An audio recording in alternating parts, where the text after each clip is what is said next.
শুরু করছি আমাদের কনফিউশন ক্লিয়ার সিরিজের আরেকটি ভিডিও। আজকের টপিক, বিপরীত বৈষম্য নীতিটি কাদের ক্ষেত্রে প্রয়োগ করা হয়? সংখ্যালঘুদের ক্ষেত্রে নাকি পিছিয়ে পড়া জনগোষ্ঠীর ক্ষেত্রে? চলুন আমরা তা আজকে প্রমাণ সহ দেখব। প্রথমে জেনে নিই এটি কোন পরীক্ষা এসেছিল। বিপরীত বৈষম্য এর নীতিটি প্রয়োগ করা হয় কাদের ক্ষেত্রে? এই প্রশ্নটি এসেছিল 40তম বিসিএস এ। অপশন ক তে ছিল নারীদের ক্ষেত্রে, অপশন খ তে ছিল সংখ্যালঘুদের ক্ষেত্রে, অপশন গ তে ছিল প্রতিবন্ধীদের ক্ষেত্রে, অপশন ঘ তে ছিল পিছিয়ে পড়া জনগোষ্ঠীর ক্ষেত্রে। এক্ষেত্রে বিভিন্ন প্রকৌশলীতে উত্তর দেওয়া আছে সংখ্যালঘুদের ক্ষেত্রে, আবার অন্যান্য প্রকৌশলীতে উত্তর দেওয়া আছে পিছিয়ে পড়া জনগোষ্ঠীর ক্ষেত্রে। আসলে উত্তর কোনটা? চলুন জেনে নিই। উত্তর হলো পিছিয়ে পড়া জনগোষ্ঠীর ক্ষেত্রে। আমরা এখন এই কনফিউশনের প্রেক্ষাপট জানবো, সাথে পিছিয়ে পড়া জনগোষ্ঠীর ক্ষেত্রেই যে আসলে উত্তর তা প্রমাণ সহ দেখব। চলো প্রথমে বিপরীত বৈষম্যের সংজ্ঞা জেনে নিই। কলিন্স অভিধানের মতে বিপরীত বৈষম্য বলতে বোঝায় নারী, ক্ষুদ্র জাতি গোষ্ঠী সদস্য, নারী, ক্ষুদ্র জাতি গোষ্ঠীর সদস্য এবং প্রতিবন্ধী ব্যক্তিরা যেন বিদ্যমান সুযোগ সুবিধাগুলোর একটা ন্যায্য অংশ পায় তা নিশ্চিত করা। এপিএর ডিকশনারি মতে বিপরীত বৈষম্য হলো এমন একটি পরিভাষা যা সাধারণত ঐতিহাসিকভাবে সুবিধাবঞ্চিত বা সংখ্যালঘু কোনো গোষ্ঠীকে সাধারণভাবে সুবিধাপ্রাপ্ত বা সংখ্যাগরিষ্ঠ গোষ্ঠীর তুলনায় বাড়তি সুবিধা দেওয়ার বিষয়টিকে নির্দেশ করতে ব্যবহৃত হয়। এই দুটি সংজ্ঞা লক্ষ্য করলে আমরা দেখতে পাই বিপরীত বৈষম্যর পরিধি শুধু কোনো নির্দিষ্ট একটি গোষ্ঠীর ক্ষেত্রে সীমাবদ্ধ নয়।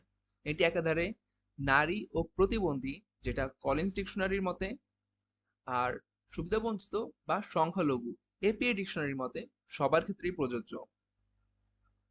যেহেতু বিসিএস এর প্রশ্নটিতে অপশনে নারী আছে, সংখ্যালঘু আছে ও প্রতিবন্ধী আছে, তাহলে এক্ষেত্রে আমরা উত্তর কোনটা দিব? পিছিয়ে পড়া জনগোষ্ঠী বা ডিসঅ্যাডভান্টেজ গ্রুপ হলো একটি সামষ্টিক শব্দ বা আমব্রেলা টার্ম।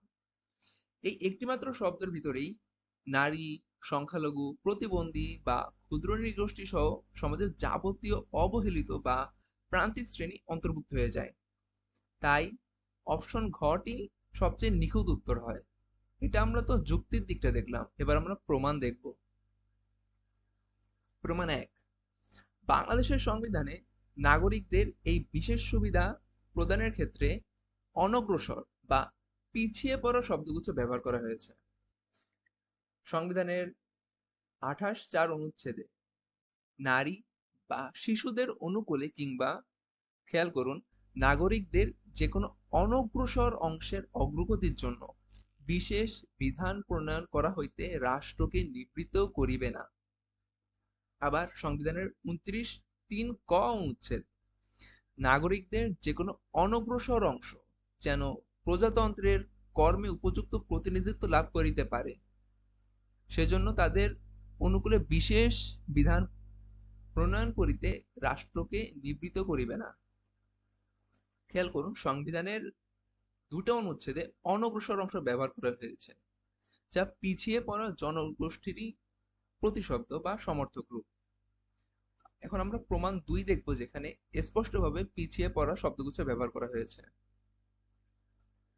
বাংলাদেশ উন্মুক্ত বিশ্ববিদ্যালয়ের নীতিবিদ্যা বইটে নীতিবিদ্যা বইয়ের 150 পৃষ্ঠায় বিপরীত বৈষম্যের সংজ্ঞা দেওয়া রয়েছে।